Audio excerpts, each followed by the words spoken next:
اور اسی طرح کرتبی نے وہ حدیث ذکر کیا ہے کہ دیکھو منافق کی 4 نشانیاں ہیں. اذا حدث کذب، بات کرے جھوٹ بولے، واذا وعد اخلف، اور وعدے میں وعدے خلاف کرے، اور ایسی طریقے سے جب لڑائی جھگڑا ہو تو اس میں گالیاں کٹے، اور جب اس کے پاس وَإِذَا اؤْتُمِنَ خَانَ، امانت رکھی جائے تو وہ اس امانت میں خیانت کرے. تو یہ دیکھو قیامت کی علامات میں سے. ہجرت کی رات جب نبی کریم صلی اللہ علیہ وسلم ہجرت فرما رہے تھے تو آپ کے پاس کافروں کی امانتیں رکھی ہوئی تھی.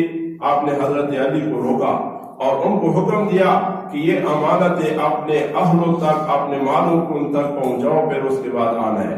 تو اس سے معلوم ہوا کہ امانت اگر ایک کافر کا ہے تو اس میں بھی خیانت کرنا یہ جائز نہیں ہے. تو اس وجہ سے امانت یہ ضروری ہے کہ ہم اس کا پاسداری کریں.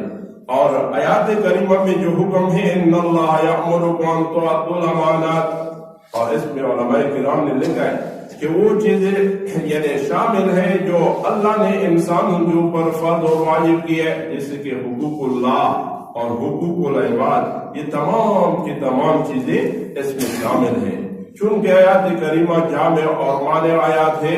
اب تو نماز کا وقت ہو چکا ہے، تو زندگی رہی آنے والے دروس میں ہم تفصیل کے ساتھ اس آیات کریمہ کا تشریح اور تفصیل ذکر کریں گے.